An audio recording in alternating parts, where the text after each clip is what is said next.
1년시사에서 우리가 12쪽의 끝부분 그거 다시 거꾸로 돌아서 읽느라고 한 줄도 못 나갔죠. 그래서 다시 한번 봅시다. 근데 보세요. 이게 보세요.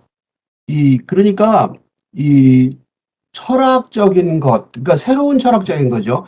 새로운 철학적인 것들은 그 기존에 있던 철학적인 것이 아니라 철학적이지 않은 텍스트들을 포함하는 철학적인 것이다. 라고 얘기를 한 다음에 그 다음에 중간에 이것이 앞에 하고 요 사이에 아무런 연결하는 설명도 없이 이것이 우리가 곧 논의하게 될 문학이라는 문제입니다. 라고 문학이라는 문제를 얘기를 하고 거기서 또 건너뛰기를 해서 그 다음에 생각하기는 상상력이라는 사례가 그러니까 이게 웃기는 게 철학적이지 않은 텍스트들 문학이라는 문제 상상력 이게 같은 것처럼 보이게 말을 하고 있어요. 다시 여기서 해보면 그러니까 철학 그러니까 철학적이지 않은 텍스트들 이거는 다시 말하면 지난 시간에 다시 한 것처럼 정전이 아닌 텍스트들 그지? 이게 이제 이걸 보고 철학적이지 않은 텍스트라고 그 정전이란 게 무슨 정전이냐면 그 근대 철학 그지? 근대 철학의 교과서 그죠? 정전이라는 게 교과서잖아요 그죠? 근대 철학의 정전이 아닌 텍스트들이 굉장히 중요해졌다는 거죠. 왜 그러냐면 탈근대, 그죠? 탈근대 시대의 시대를 위한 사상 체계, 그죠? 체계. 근데 이게 이 사상 체계라는 게 철학적인이라고 말한 거는 데리다는 거기에 철학을 중심으로 철학을 버린 게 아니라 그렇게 얘기를 해놓고 나서 뭐라고 그러냐면 그리고 문학이라는 문제를 말해요. 그러니까 나는 철학을 벗어나지 않는다. 라고 말했음에도 불구하고 바로 돌아서서 문학이라는 문제를 얘기하고 그 다음에 또 돌아서 뭐라고 하냐면 상상력이라는 사례. 이게 지난 시간에 내가 이 설명을 길게 할 수밖에 없었던 이유는 여기서 철학적이지 않은 텍스트들 그러니까 왜 철학적이지 않은 이해가 되죠. 그러니까 기존에 이게 철학적이라는 단어가 두 개가 있다고 그랬잖아요. 근대 철학적인 거 있고 또 그 탈근대 철학적인 게 있단 말이죠. 그래서 요거는 다시 말하면 탈근대적인, 그지? 철학적인 텍스트들을 말하는 거죠. 그죠? 철학적은 철학적인데 이번에는 그 기존에 있던 철학자들이 아니라는 거죠. 요 말인 것 같아요. 그죠? 요 말인 것 같아. 근데 여기까지는 논리에 맞지만, 지금 쭉 읽어본 바에 하면 비슷한 이런 논리가 이어지는데, 거기서 갑자기 문학이라는 문제, 이게 어떻게 연결되는 거냐? 왜 갑자기 철학적이지 않은 텍스트들이 문학이라는 문제하고 문학하고 연결이 되느냐? 근데 문학이라는 문제가 연결되느냐? 요게 설명이, 어, 그 논리가 건너뛴 것 같고 설명이 잘 안 된 것 같은 느낌이 드는 어, 이유가 두 개가 있죠. 하나는 대리자는 문학 비평을 하려는 게 아니라, 아까 문학 비평은 그래서 이 그 한계, 그 사이점을 보고 요 대리자의 문학이라는 문제를 얘기했던 사람들이 예일학파라고 지난번에 미국의 예일학파들이 요 사이 문제를 끼어들어서 폴드만을 비롯해 예를 들면 폴드만 같은 사람들이죠. 폴드만 많고 많죠. 근데 폴드만이 대표적인 사람이니까 하나만 이름을 예를 들면 폴드만 같은 예일학파들이 이 문학이라는 문제, 그거를 문학에 적용을 진짜 시킨, 이게 문학비평가죠.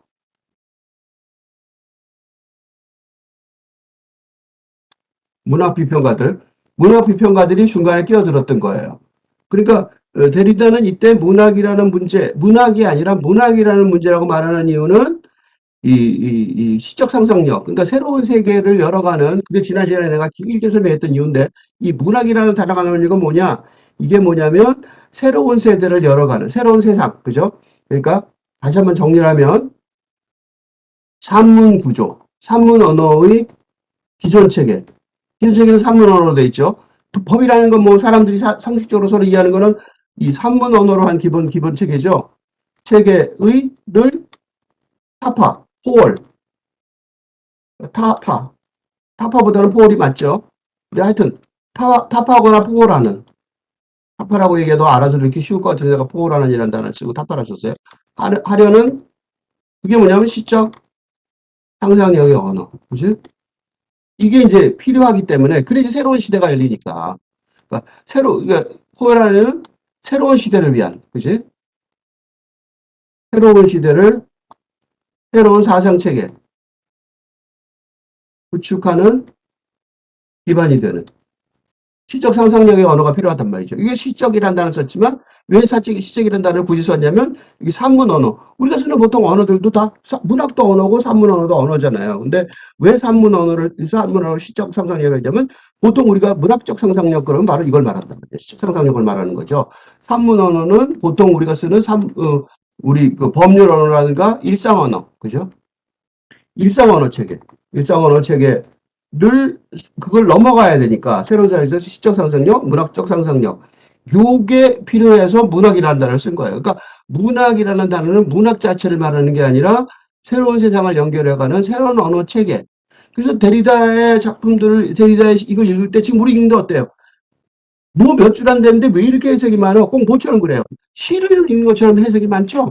그래서 데리다의 언어가 왜 이렇게 혼란스럽고 뭐라 그럴까? 일부러 어렵게 썼다. 이렇게 얘기하는 경우가 많아요. 데리다 언어에 대한 오해 중에 하나가 일부러 어려운 게 아니라는 거죠. 일부러 어렵게 쓰는 문체. 뭐, 문체도 굉장히 이상해. 뭐, 말도 막 꼬아서 그래요. 그런 게 아니라는 거죠. 일부러 어렵게 쓰는 문체가 아니라, 그러니까 문학 얘기하면서 계속 문학가 아니라, 어? 새로운 시대의 감수성. 그죠? 새로운 시대의 논리와 감수성을 개척하는, 그지? 그러니까 논리는 이성적인 거죠. 그러니까 이성적인 논리 체계와 그지? 감성을 반영하는 어? 시적 상상력의 문학적 언어를 활용하는 철학적 문체인 거죠. 그렇기 때문에 이 문학이라는 문제를 말한 이유가 철학을 하는데 할 수 없이 새로운 시대의 시적 상상력과 그 논리 체계를 그 반영하는 그런 언어가 필요하니까 그래서 문학이라는 문제라고 말한 거예요. 즉 다시 말해서 데리다는 문학을 말하고 싶은 게 아니라 뭘 말하고 싶으냐면 상상력을 말하고 싶은 거죠. 그지? 상상력을 말하고 싶은 거예요. 그러니까 이때 상상력도 하나가 아닌 거죠. 그러니까 기존에 이게 내가 지난번에 여러 번 얘기했죠. 이번엔 뭐야? 두 개의 상상력이죠. 그러니까 두 개의 상상력은 왜 두 개의 상상력이냐? 하나는 기존의 상상력이라는 개념이 있을 거고 이번에는 팔근대 시대의 문학적, 시적 모색, 이제 을 위한 상상력의 힘이 필요하니까 위하여 필요한 상상력의 힘이 있어야 된다는 거죠. 그래서 그러니까 똑같이 상상력이라고 썼지만 사실은 두 번째 상상력이라는 말을 쓰는 거죠. 그래서 상상력이라는 사례라고 말한 거예요. 여기서 지금 내가 읽지도 않고 또 설명을 길게 하죠. 이유가 뭐냐면 그런데 갑자기 뭐라 그러냐면 다시 가서 보시면 알아요. 이게 내가 설명을 안 했더라도 이상할 거예요. 생각하기론 상상력이라는 사례가 여러 방면에서 시사적입니다. 그리고 뭐라고 하는지 아세요? 좀 단순화시켜 이렇게 말하고 싶습니다. 이 복잡한 얘기를 단순하게 해서 철학에서만 하겠다는 거예요. 문학까지 다 포함시키고 뭐 미학 뭐 온갖 곳에다 포함시킬 수 있는데 자기는 철학에서만 얘기를 하겠다는 거예요. 그런데 이 단순화시켜서 말하고 싶다고 그러지만 굉장히 복잡해요, 이것도. 왜 복잡하냐면 보세요. 상상력이라는 문제는 다양한 형태와 언어로 아리스토텔레스의 상상력은 칸트나 헤겔의 생산적 상상력과는 같지 않죠. 이건 뭐야? 본인도 같지 않다고 말하죠. 그러니까 아리스토텔레스의 상상력은 기존에 말했던 상상력, 여기 보세요. 이게 괜히 쓴 게 아니죠, 이제. 그러니까 아리스토텔레스의 상상력. 이거는 우리가 보통 기존의 상상력이라는 개념하고 별로 차이가 없을지 모르지만 요거 보세요. 요 상상력, 요거 상상력은 뭐라고 했어요? 칸트나 헤겔의 생산적 상상력과는 같지 않죠. 이게 무슨 소리냐면 아리스토텔레스는 몰라도 칸트나 헤겔은 그냥 옛날처럼 읽을 수 없다는 거예요.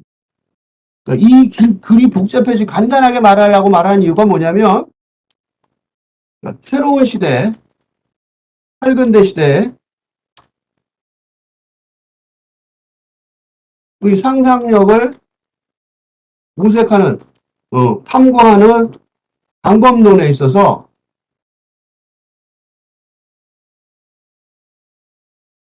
론을 지금 금방 얘기한 거예요. 어떻게 얘기하냐면 이렇게 그 조금 전에 한 말 다시 한번 분석해 볼게. 아리스토텔레스, 텔레스의 상상력은 몰라도 칸트나 헤겔의 상상력은 생산적이다. 즉,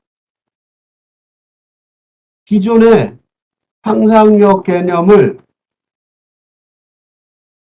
넘어서는 포함하고 초월하는, 그러니까 옛날 기존의 상상력 개념이 있는 거예요. 포함하고 초월하는 새로운 상상력 개념을 만들어내는데 도움이 된다. 그 소리예요. 생산적 상상력. 즉 다시 말해서 칸트나 헤겔은 다시 읽을 수 있다는 거예요. 즉 어떻게 하죠? 칸트나 헤겔 등은 아까 주석 같은 거 다시 읽는다고 그랬잖아요. 그죠? 주석 등 구석구석 자세히 다시 읽으면서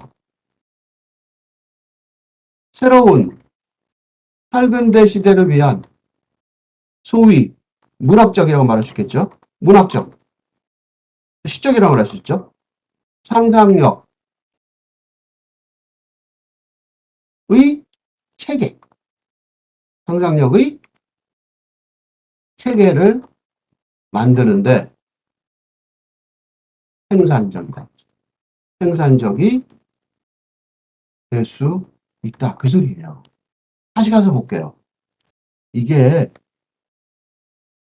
이 자체가 그러니까 너무 오래 생각한 거예요. 다시 봅시다. 다시 앞으로 가서 볼게요. 그러니까 생각하기론 이 문학이라는 문제를 갖고 생각하는데 이 문학이라는 문제가 나온 이유는 이 철학적이지 않은 텍스트, 정전이 않은 텍스트들이 어떤 거지 하고 생각해 보려면 어떻게 해요? 머릿속으로 어떻게 상상을 하죠? 벌써 이미 상상했잖아요. 정전인 텍스트, 기존적인 교과서가 아닌 텍스트들은 뭐지? 철학적이 아닌 텍스트? 이게 되게 웃기네. 철학적인 텍스트를 만드는데 기존의 그 근대 철학적이지 않은 텍스트들이 뭐지? 이러면 갑자기 뭐 하냐면 머릿속으로 새로운 세상을 막 구축하는 거죠. 다시 말해서 문학 작품을 만들듯이 상상력이라는 걸 동원해야 된단 말이죠. 그럼 이거 상상력이라는 사례를 도대체 어떻게 동원하지? 그래서 갑자기 상상력이라는 사례가 나왔는데 그 사례를 여러 방면으로 생각해 볼 수는 있지만 이렇게 아까 예일학파처럼 문학으로 팍 뛰어넘어가서 생각할 수도 있어요. 그렇지만 지금 이건 철학책이고 그 철학에서만 체계를 만드는 데는 철학이 굉장히 중요하니까요. 그래서 상상력이라는 문제를 다양한 형태의 언어로 검토해 볼 수 있는데 첫째 두 가지 특질이라는 거죠. 하나는 아리스토텔레스의 상상력 같은 상상력이고 또 하나는 아리스토텔레스의 상상력보다 플러스 포함과 초월이죠. 거기에 칸트나 헤겔 등의 최근의 철학자들의 상상력을 가만히 읽어보면서 상상력을 생각해보면 거기는 뭔가 새로운 거를 갖고 있다는 거죠. 그리고 두 가지 특질인 거죠. 그러니까 첫 번째 특질은 뭐냐면 상상력이 진리, 지성 혹은 현실에 대한 위협인 동시에 자원이라는 거죠. 이건 무슨 소리냐면 그러니까 상상력이 두 가지 양의적이라는 거예요. 그래서 이 하나는 상상력이 이 기존의 현실을 만들어낸 상상력인 거죠. 그죠? 그러니까 그 기존에 우리가 알고 있는 진리, 지성, 현실 이게 근대 철학이죠. 우리가 알고 있는 세상을 바라보는 진리, 지성, 현실 요거 좀 더 자세히 설명을 해줄게요. 여기서 그냥 훅 넘어가자. 좀 미안해서. 봅시다. 진리, 지성, 혹은 현실에 대한 위협인 동시에 자원이라는 상상력이. 이게 무슨 소리냐면 이게 두 개의 상상력이 아까 얘기했잖아요. 첫 번째가 뭐냐? 첫 번째가 진리, 위협을 먼저 썼지만 사실은 혹은 현실에 대한 자원인 거죠. 이게 뭐냐면 근대의 철학적 체계. 우리 체계 얘기했죠. 철학도 얘기했고 그건 이쪽이란 말이야. 근데 탈근대의 철학적 체계. 요거 지금 만들려고 그러죠. 그거는 진리, 지성 혹은 현실에 대한 위협이 된다는 거죠. 그러니까 상상을 하는데 상상력을 동원하는데 하나는 자원이 되고 하나는 동시에 위협이 되는 거죠. 동시에. 그러니까 우리가 보통 얘기하는 진리 있죠. 진리. 어, 아는 것은 힘이다. 하나만 예를 들어볼게요. 잘하는 말로 베이컨. 아는 것은 힘이다. knowledge is power. 지성이죠. 지식이죠. 지식. 그치? 아는 것은 힘이다. 오케이. 그러니까 알면, 그죠?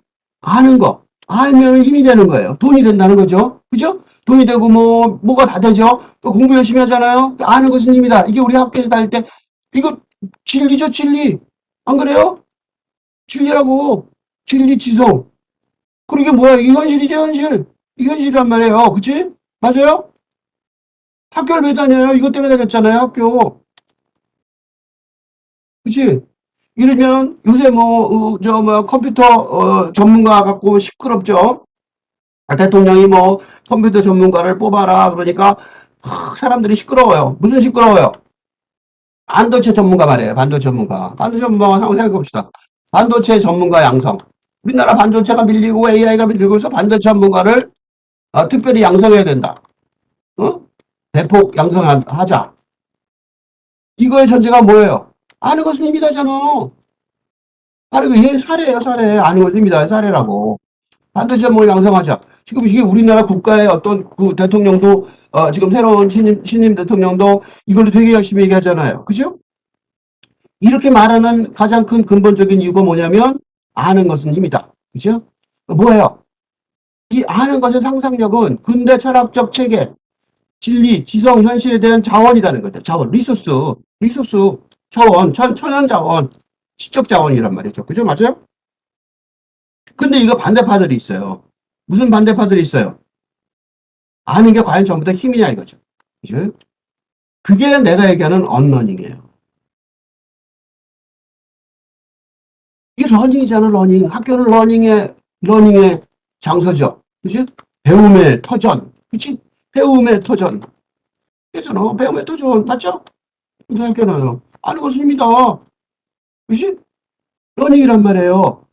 그런데, 이거 내가 지난번에 얘기했듯이 언러닝의 시대란 말이죠. 왜 그러냐? 요 사례에 대한 반론이 될 수가 있어요. 반도체 전문가를 양성하자. 뭐예요? 인문학을 없애버리고. 그죠? 그게 되죠. 그지? 인문학과는 다 줄이고. 오케이. 자, 그러면 여기서 얘기할게요. 반도체, 반도체가 미래냐? 이렇게 질문하면 끝이에요. 반도체가 국가 경제의 미래냐? 내가 한번 생각해볼게. 국가 경제 발전에 초석이 되는 미래냐? 이거에 대한 대답을 할 수 있냐 이거지. 이게 대답이 되냐? 이거 질문할 수 있어요, 내가. 응? 이렇게 얘기하는 거에 대해서 이렇게 물어보면 돼요. 뭐라고 할 수 있어요? 아, 그건 너무 먼 얘기고, 당장은 필요하다. 오케이. 그럼 또 하나 질문할 수 있어요. 대학 제도의 반도체 전문가 양성에 적어도 10년이 필요하다. 그 이후 반도체가 국가 발전에, 세계 경제 발전에, 우리가 선진국이라고 그러면 우리 선진국이죠. 응? 반도체 육성이 미래 발전 방향과 그렇지 않냐. 이렇게 물어볼 수 있어요. 이거 대답할 사람, 지금 어쩌고 반도체 그러고 공대 중에 있을지 모르겠어요. 이거 절대로 대답 못해요. 이건 누가 대답해요?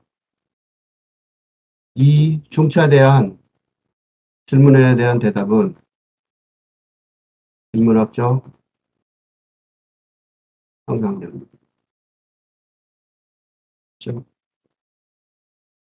상상력을 필요로 합니다. 그죠? 이거에 대한 논의가 없어요. 미쳤죠. 한마디로. 미쳤어요. 그러니까 상상력이 뭐가 돼요? 지금 위협적으로 느껴지죠? 위협이 되는 거예요. 그죠? 상상력이 지금 딱 한 사례로 알겠죠?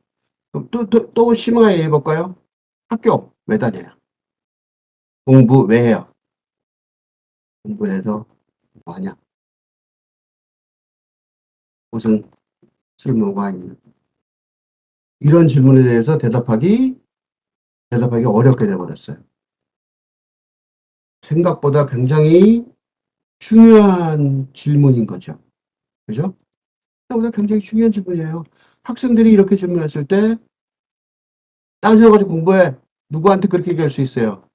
고등학교 2, 3학년한테 그렇게 얘기할 수 있죠. 그죠? 우리나라 입시 공부 언제 하는데 고등학교 2, 3학년 때 해요. 발등에 불이 떨어면 닥치면. 미래 없어요. 왜 없어요? 이런 얘기를 안 하니까. 어? 이런 얘기하니까 미래에 대해서 어떻게 상상할 틈이 없잖아. 미래가 없는 거야. 아들한테 물어보면 미래 그런 거 생각해 본 적이 없어요. 왜? 러닝만 배웠지. 언러닝은 상상도 못한 얘기니까 절망하고 우울하고 낙담하는 거죠. 아예 갈 길 자체가 없어 안 보이는 거예요. 잘 가봅시다. 봐요. 그러니까 첫 번째 형상력이 진리, 지성 혹은 현실에 대한 위협인 동시 자원이라는 것입니다. 근데 그래놓고 뭐라 그러냐면 플라톤 얘기를 해요. 아리스토텔레스 아니라고 그랬죠. 크게 눈치듯이 말하면서 사실은 플라톤은 그지? 플라톤은 아리스토텔레스 위쪽 사람이잖아. 스승이잖아. 근데 플라톤 등에게 상상력이란 양의적 본성을 가진다는 사실. 그러니까 이게 웃기는 게 플라톤 등에게 그러니까 이게 앞에 아닌 것처럼 하고 두 개를 쓱 설명한 다음에 사실은 무슨 얘기를 하고 있냐면 플라톤 등에게 이렇게 말하는 거 보세요. 이거 한번 써볼게. 플라톤 등에게 상상력이란 양의적 본성을 가진다는 사실을. 양의적 본성이 뭐냐? 계속 읽어보면 써볼게요. 여기다. 상상력이 한편으로는 진리와 이념을 위협하지만 다른 한편으로는 철학적, 교수법적으로 필요한 긍정적인 기능을 가진다는 사실을 우리에게 보여줄 수 있다는 거죠. 우리는 보여줄 수 있을 것입니다. 이때 위협하지만 요 자리에다 뭐라고 썼냐면 위협하지만 요 자리에 데리다가 여백의 수기로 이미지는 상상력이다 라고 덧붙인다 라고 주에 있어요. 다시 가서 봅시다. 생각해 보세요. 이게 무슨 소린가? 이건 주에 밑에 있는 거예요. 다시 돌아가서 볼게요. 이 원문으로 같이 보세요. 플라톤 등에게 상상력이란 양의적 본성을 가진다는 사실을 상상력이 한편으로는 진리와 이념을 위협하지만 다른 한편으로는 철학적, 교수법적으로 필요한 긍정적인 기능을 가진다는 사실을 우리는 보여줄 수 있을 것입니다. 이거의 전제는 우리가 다 알고 있는 것처럼 플라톤이 상상력에 대해서 어떻게 얘기했는지를 우리가 대강 알죠. 그러니까 뭐 많이 몰라도 돼요. 플라톤이 어떻게 했어요? 시인 뭐 상상력에 대해서 비판적인 사람이었죠. 그래서 시인을 그러니까 차라리 아리스토텔레스는 상상력을 옹호했지만 플라톤은 시인을 추방해라 뭐 그랬잖아. 그러니까 상상력을 갖다가 어떻게 생각했냐면 기본적으로 위협한다고 생각한 거죠. 그러니까 상상력이 진리나 이념을 위협한다.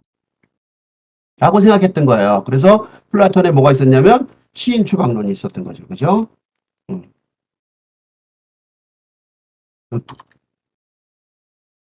나도 프랑토 전문가가 아니에요. 그냥 별로 그런 것들은 나중에 선생님 말하는 게 지금 마음에 안 들면 연구해오고 반박할 거 찾아보세요. 근데 기본적인 전제만 갖고 얘기를 하는 거예요. 상상력만 갖고 공부하니까. 물론 이거에 대해서 좀 더 구체적으로 잘 설명할 사람은 플라톤 전문가가 나서 설명을 좀 더 해주면 좋겠어요. 그건 몰라요. 난 이 책만 읽는 거니까. 어쨌든 그러니까 그 기본적인 진리와 이념을 위협한다는 거예요. 그 이유는 앞에서 얘기했지만 뭐였어요? 왜 위협한다고 생각하냐면 상상력이 완벽한, 그지? 플라톤의 이데아는 알죠? 이데아. 나는 완벽한 진리 체계. 이거는 진리 체계가 완벽하게 현실적으로 사실이어야 되는데 상상력은 사실을 건너뛰는 그 어떤 환상 같은 거잖아요. 그죠? 그러니까 그 완벽한 진리 체계의 존재 자체에 대한 위협이라고 생각했다는 거죠. 그죠?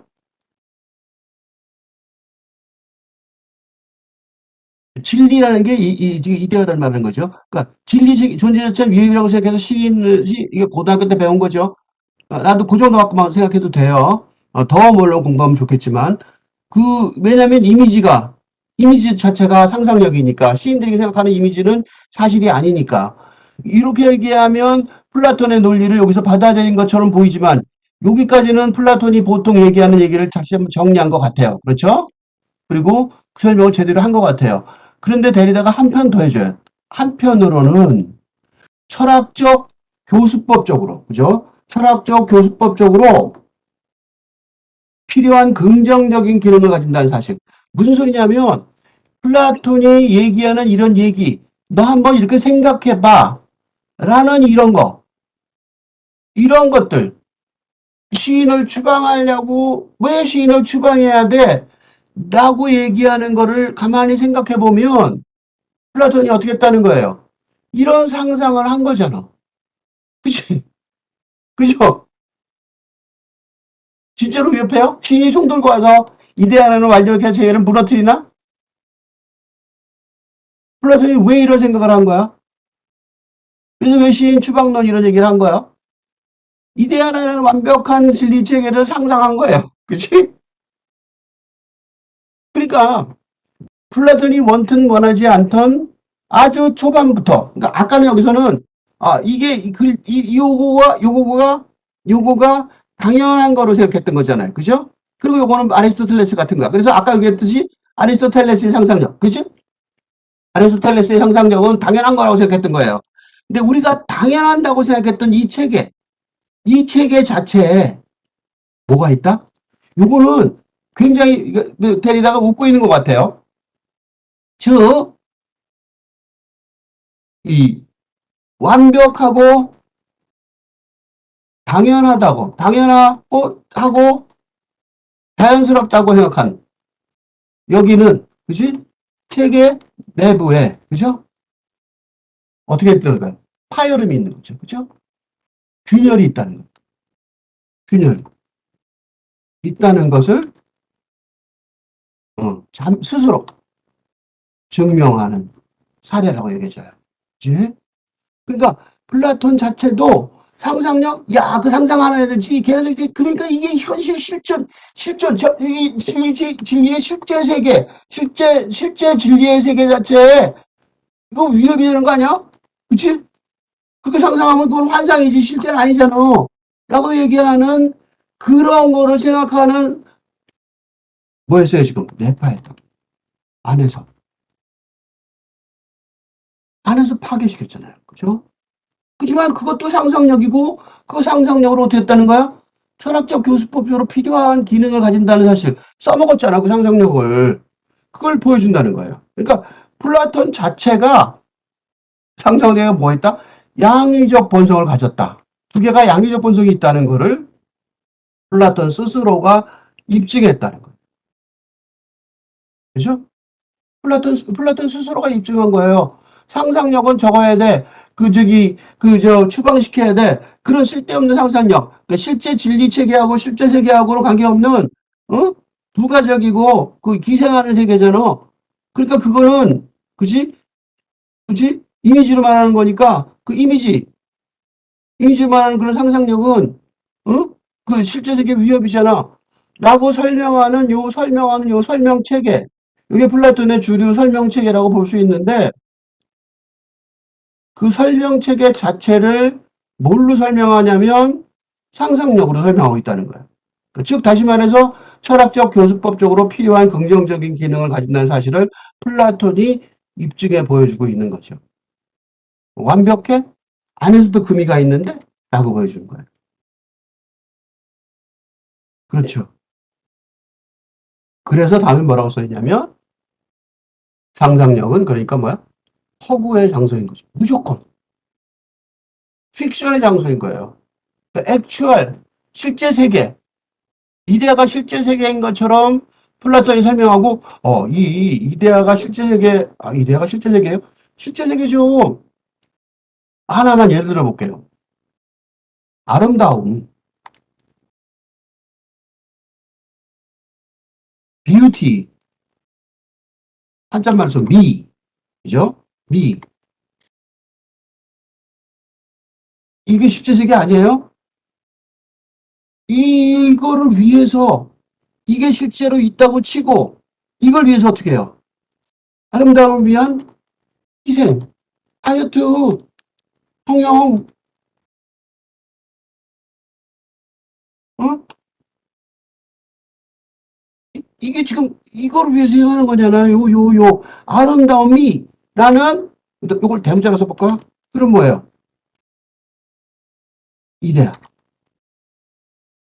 이데아를 위한 희생, 성형 하잖아요. 그치? 그러니까 이 아름다움, 미라는 이 여성들, 그죠? 패션이 뭐예요? 이런 거잖아. 패션. 많죠? 많죠? 이 산업이잖아. 그죠? 미학이라는 학문도 그렇고, 그죠? 철학의 일부분이죠. 그러니까 이런 것들을 굉장히 그 중요한 선언인 거죠. 그렇게 생각하면 뭐다? 그렇게 생각하면 상상력은 뭐야? 허구의 장소라는 거죠. 그치? 그러니까 이게 이렇게 현실 세계에 대해서 현실 세계를 만들어내는 자원이기도 하지만 상상력이. 그렇죠? 이제 근대 세계를 만들어짓고 근대 세계의 진리, 지성, 이걸 조금 더 철학적으로 얘기해보면 뭐냐면 우리가 말하는 진리, 지성, 현실. 이거 현실적으로 정치적으로 지금 이 개념이 통하잖아요. 우리가 이런 이데아를 위해서 이런 힘을 위해서 싸우자. 국가 전체를 운영하자. 대학의 정원이 조정이 되는데 현실이 아니고 뭐야? 그죠? 현실이죠. 그 상상력이 현실에서 적용을 하는 거죠. 그런데 이렇게 설명한 다음에 다리아가 뭐라고 그러냐면 상상력은 허구의 장소입니다. 상상력은 허구의 장소입니다. 허구, 픽션. 픽션이 뭐야? 문학, 소설, 그죠? 소설과 소설과 일상 언어에 뭐가 포함되면은 허구가 포함되면 소설이죠. 그죠? 문학이란 말이죠. 그죠? 이게 시적 상상력이죠. 허구가 바로. 그죠? 상상력은 허구의 장소입니다. 이 말은 그러니까 뭐가 아니라는 거예요. 이 말은 쓱 말한 것 같지만 사실은 뭐가 아닌 거예요. 요거. 진리, 지성, 현실에 대한 위에 빈동수의 자원이라고 생각하는 거는 이게 실제라고 생각하기 때문에 그렇지? 이게 실제라고 생각하기 때문에 이렇게 생각하는 거예요. 상상력은 여기서 뭐다? 여기서 빠진 게 뭐가 있어요?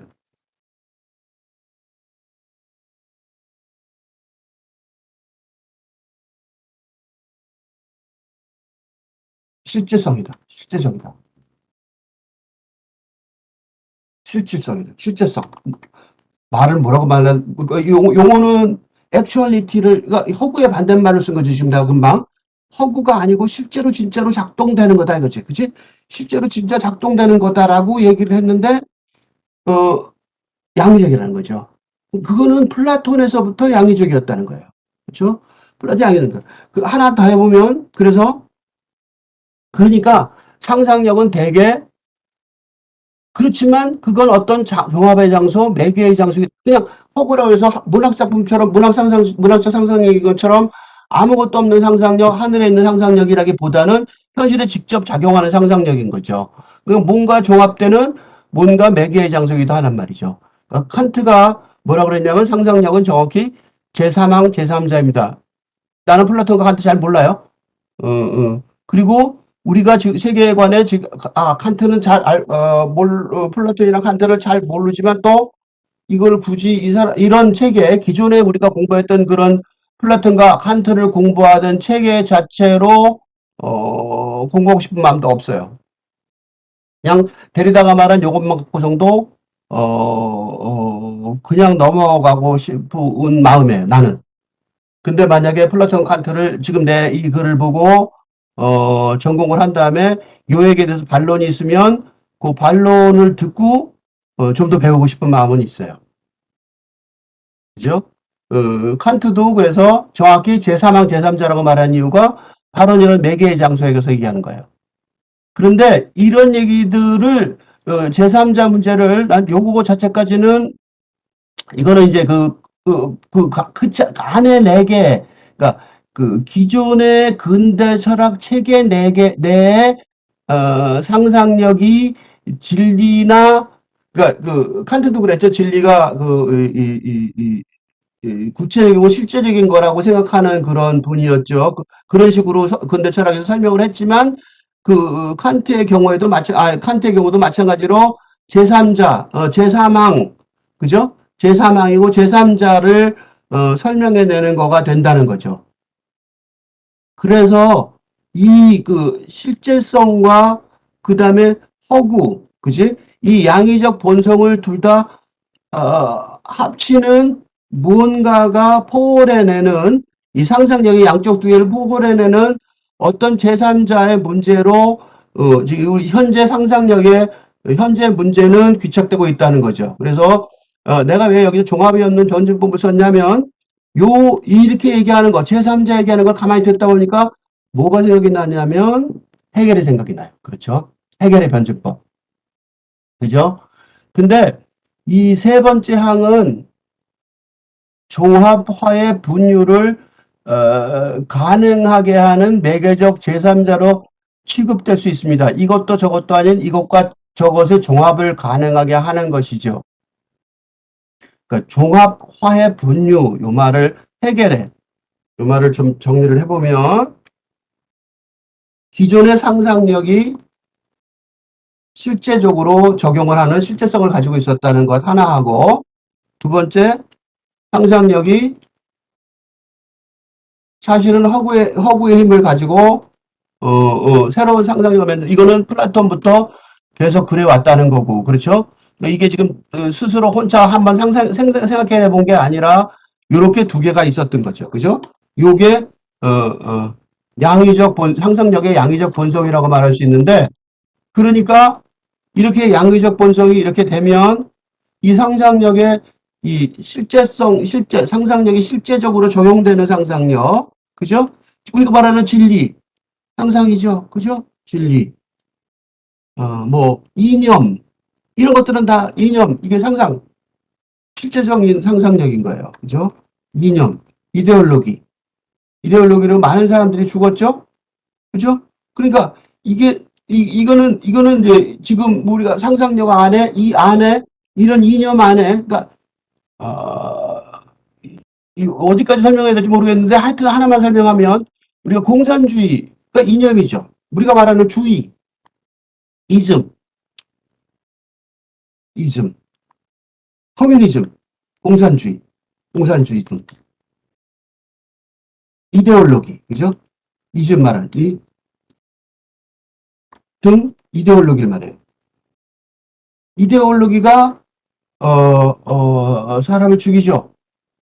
이런 이념들이, 이런 이데올로기들이 지금 현재 우크라이나를 공격한 소련이 왜 우크라이나를 공격했냐면 이데올로기 때문에, 상상력 때문에 공격한 거죠. 그러니까 푸틴의 상상력이 실질적으로 무기를 들어서 수많은 사람들을 죽이고 있고 핵전쟁의 위협까지도 몰고 가는 거예요.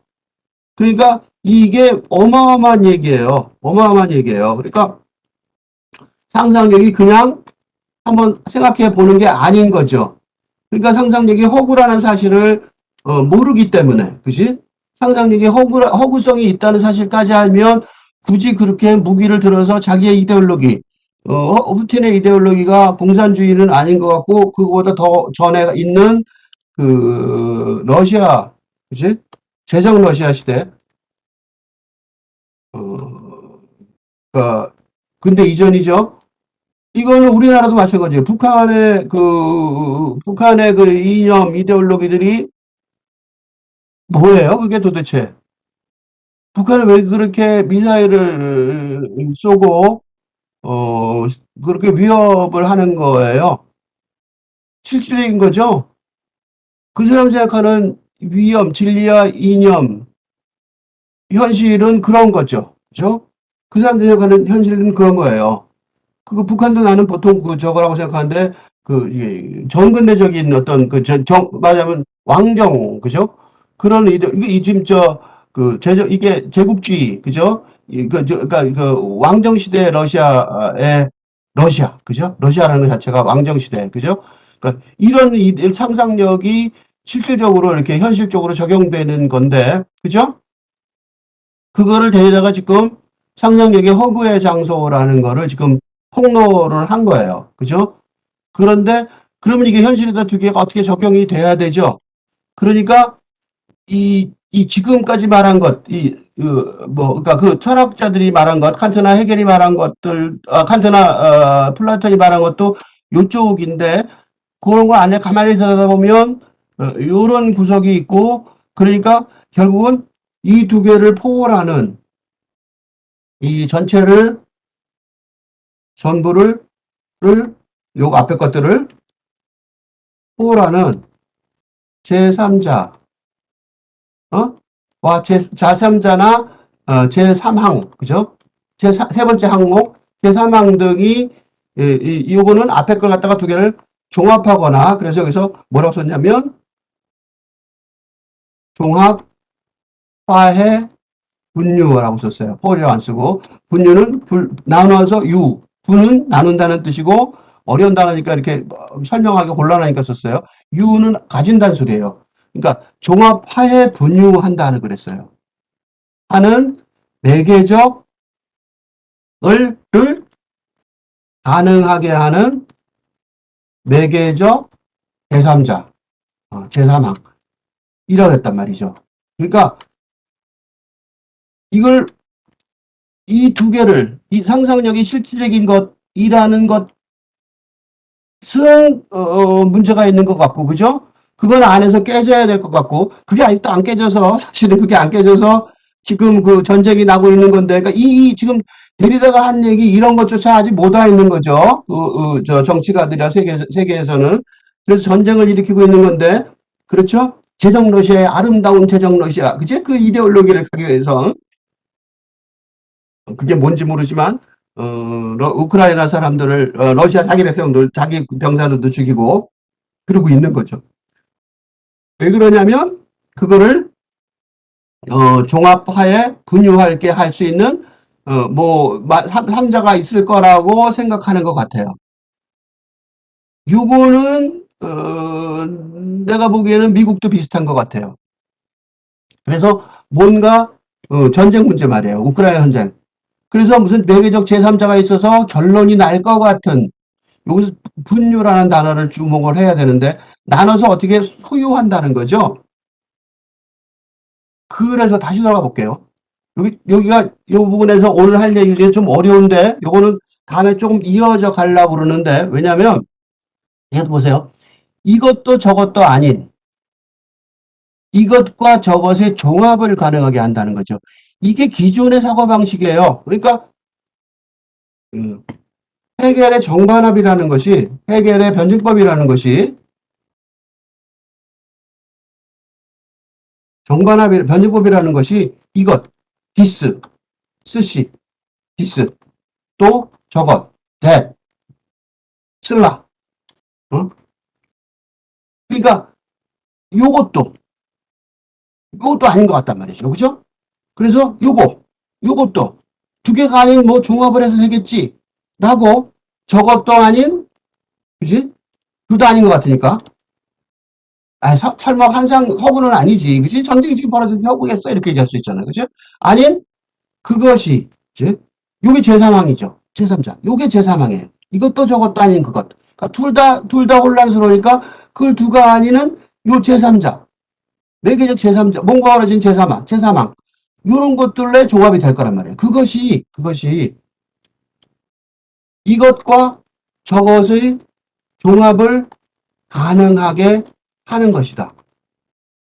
요렇게 의도할 수 있을 것 같아요. 그렇죠? 여기서 하나 문제점이 있어요.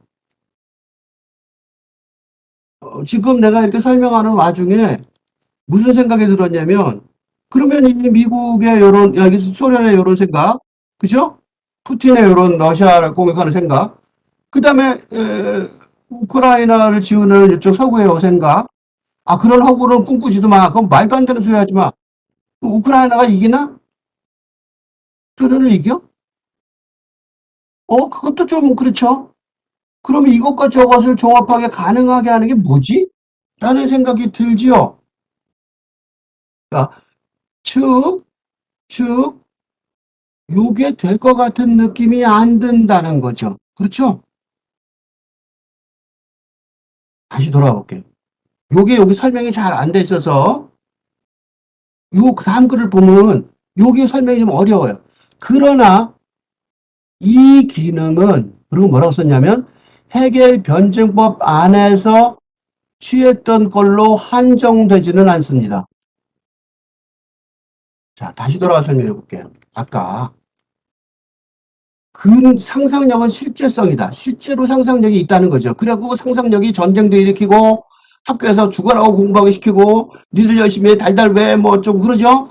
그렇게 실질적으로 움직인단 말이에요. 실제적인 거야 상상력은. 그 상상력으로 세상이 만들어진 거죠. 지난번에 그 베네딕트 앤더슨의 상상의 공동체에서 내가 근대국가 상상의 공동체라고 그랬잖아. 한국에 사는 사람들은 이거 잘 못 느껴요. 왜 못 느끼냐면 우리는 원래 하나의 민족이었기 때문에 그렇지 않은 외국인들도 요즘 좀 살긴 하지만 그래서 이게 진짜로 상상의 공동체인지 못 느끼는데 서양 사람들한테는 이 상상의 공동체라는 게 진짜로 미국이라는 나라가 미국에 어디까지가 미국 사람 누구냐고 도대체 생각해 보세요. 미국 사람 누구야? 그죠? 상상의 공동체라는 거 인종도 다른데 흑인도 있고 뭐 인디언도 있고 많잖아요.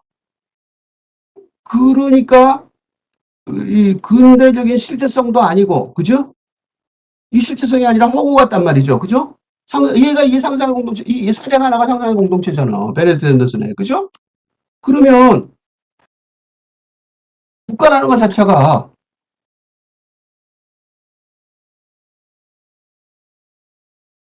이게 미국 같은 국가를 말하는 거예요. 근대 국가. 근대 국가가 상상의 공동체야?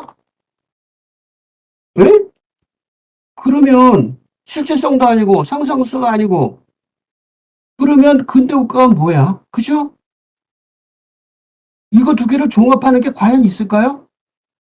이거를 종합해 가능한 게 과연 있냐고. 이게 해겔이 생각했던 거예요. 이게 그러니까 근대의 마지막 이게 실험이었잖아. 이게 공산주의 실험이기도 하고 그렇죠? 해겔의 정반합 이거 해겔에서 나온 게 막스주의가 좌파 해겔의 하나의 사례잖아요. 그러니까 뭐가 만들어져서 공산주의로 종합이 될 거라고 생각했던 거야. 그죠? 종합이 안 됐죠. 즉, 다시 말해서 아까 얘기한 해겔 변증법 안에서 취했던 꼴로 한정되지는 않습니다. 이 말이 지나가는 말로 했지만 지나가는 말로 들으면 안 되는 거죠. 즉 다시 말해서 변증법의 과정, 그죠? 과정. 이것도 저것도 아닌 것 같단 말이야, 그지? 그러니까 예를 들면 상상력으로 예를 들면 상상력은 실제성도,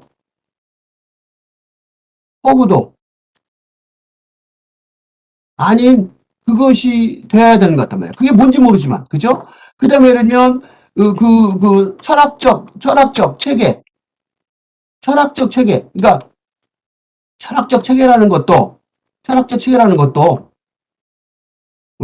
지금 데리다가 하려는 거죠.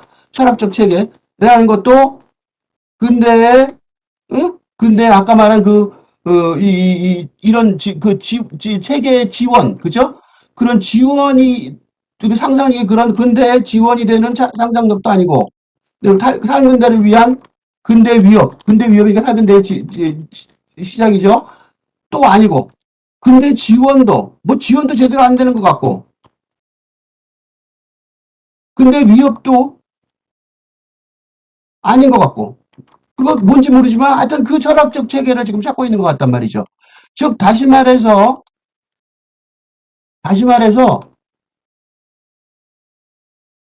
예, 정리해 보면 변증법의 과정 이 두 가지 이해죠. 지금까지 배운 것 중에 이 과정이 진행되고 있지만 아니면 적어도 그러한 변화 과정 그런 두 체제 두 상반되는 어떻게 보면 두 대립되거나 아니면 대립하고 말할 수도 없어요. 뭐 대립인지 아닌지도 모르니까 하여튼 두 서로 괴리가 있는 괴리가 있는 두 체계가 불편하게 공존하고 있으면서 그지 종합 화해 분열을 도모하고 있는 것 같지만 여기서 문제가 하나 있어요. 매개적 제3자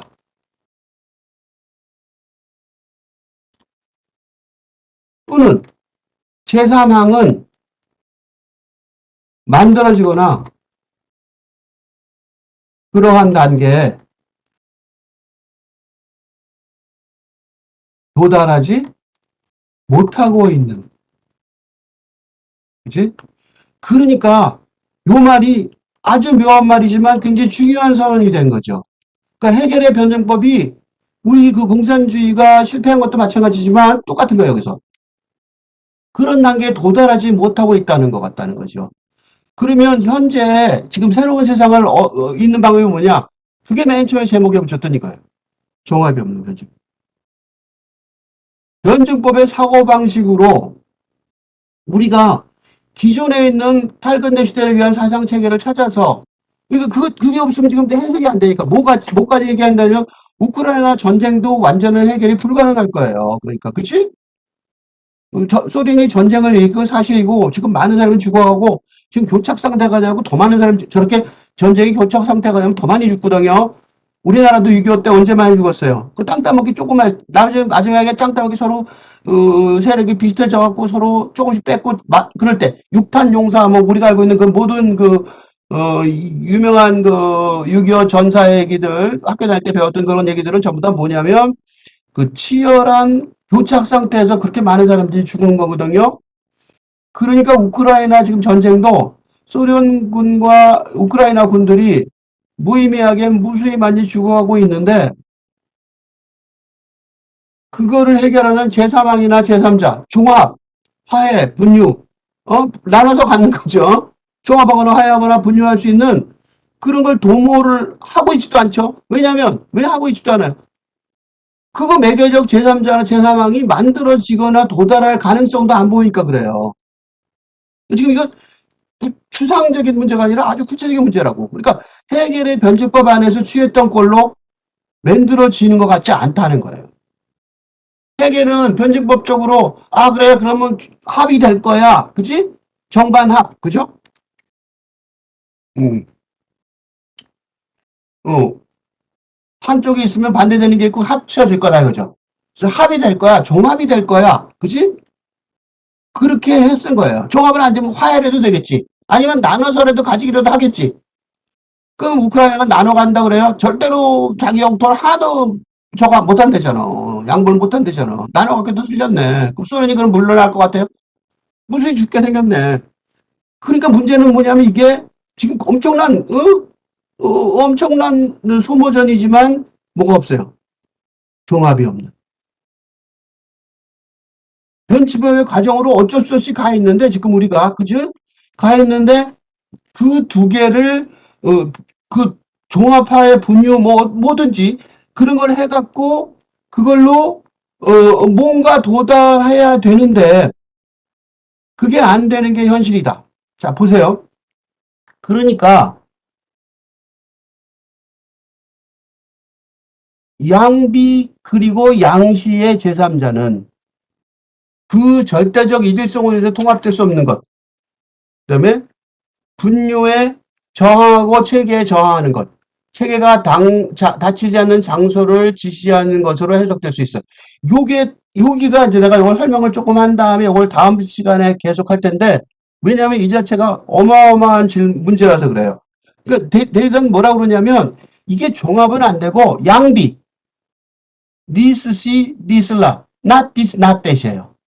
그리고 양시, and this, and that이에요. 그러니까 이 두 개의 제3자라고 그래서 둘 중에 하나 선택이 되는 게 아니라, 그리고 두 개가 융합적으로 해서 하나가 되는 게 아니라, 둘 다 부정하거나 둘 다 긍정하는 제3자가 되는데, 그거는 절대적 이질성으로 통합될 수 없다는 거죠. 그리고 분뇨에 저항하고, 그러니까 나눠서 가지려는 거에 저항하고, 체제에도 저항한다는 거예요. 그리고 체계가 다치지 않는 장소를 지시하는 것에 있을 수 있다는 거죠. 요거는 정리만 하고 다음 시간에 하려고 그러는 이유가 뭐냐면, 이 자체가 그러니까 그러면 새로운 시대의 종합, 팔근대 시대의 종합의 방식은 없다는 거죠. 그러니까 종합, 화해, 분유의 방식은 가능하지 않다. 얘는 근대적 사상 체계에 의해 기반을 두는 해결의 변증법 등, 그죠? 그런 논리학 같은 그런 방식은, 방식의 전망은 없다는 거예요. 불가능하다. 불가능하다는 거예요. 그래서 이게 안 되기 때문에 이 두 개가 둘 다 부정하거나 둘 다 긍정하는 뭔가 새로운 체계, 그를 도모할 수밖에 없는데, 갑자기 너무 튄 것 같죠, 여기서. 그죠? 다시 한번 가볼게요. 요거는 이렇게 의문을 제기하고 오늘 끝내려고 그러는데, 왜 그러냐면 요거 하나의 제시를 하나만 해놓고 끝내려고 그래요. 양비의 그리고 양시의 그 제3자는 그 절대적 일성으로 인해서 두 개는 서로 정반대니까 정반대고 절대로 괴리가 있었기 때문에 통합될 수 없다는 거예요. 그러니까 통합하는 그런 전망이 불가능하다는 거죠. 그리고 분유해 서로 나눠가지고 화해를 하자. 그거는 안 된다고 저항한다는 거죠. 그리고 그거를 만드는 체제에 저항한다는 거예요. 그리고 체제가 다치지 않는 장소. 그러니까 종합돼서 끝났어. 하나가 탈탈 손 털고 일어나고 화해하고 악수하고 이런 거가 안 된다는 거죠. 그지? 그러니까 체제가 그게 만들어져 있긴 장소이긴 하지만 동시에 그 구축이 이물에 의해 더 이상 진지에 종사하지 않는 허구에 위협받는 장소가 돼버린 거죠. 이게 뭐냐는 거죠. 이게 도대체 무슨 얘기지? 이 얘기들을 설명하기 위해서는 이건 또 이제 어디서 튀어나온 거야? 이걸 설명해서는 불교적인 사고, 동양적인 사고로 설명하는 게 더 쉬울 것 같아요. 그러니까 지금 여기서 이제 문제가 뭐냐면 데리다는 절대로 불교나 동양적 사고에 대해서 고려하지 않았다고 그래요. 근데 우리가 이거를 그냥 이거 뭔지 알아야 읽고 외우고 뭐 설명하고 그러죠. 그런데 이거를 이해할 수는 있어요. 어떻게 실질적으로 이해할 거냐 이거죠. 그러니까 이 새로운 데리다가 제시하는 탈근대적 체계, 탈근대적 철학적 탈근대 시대를 위한 철학적 체계, 철학적인 체계를 구체적으로 해석하고 이해하고 설명할 수 있을 방법론이 필요하다. 왜냐하면 이걸 그렇게 추상적으로만 생각할 수 없는 거예요. 왜냐하면 근대적 사고 체계와 그제 철학 체계와의 근대적이거나 전근대적이거나 근대적인 이건 남 얘기가 아니에요. 왜 그러냐면 정치적으로 얘기하면 누가 있어요? 러시아에 우크라이나 침공하는 를 침공한 러시아의 제정 러시아 이데올로기 환상이나 그죠? 제정 러시아는 정근대적이죠. 어, 대한민국의 위협이 되고 있는 상존하는 위협이 되고 있는 위협이 되는 북한의 왕조적 환상, 상상력, 이것도 상상력이죠. 등 정근대적이거나 근대적인 사고체계도 많죠. 뭐가 있어요? 산업자본주의 기반을 둔 학교 교육이 초래하는 미래를 대비하지 못하게 하는 근대적인 사고체계잖아요. 그게. 어? 그러니까 이 두 가지 그러니까 전근대적인 것도 있죠. 근대적인 것도 있는 게 아니라, 그지? 이런 체계를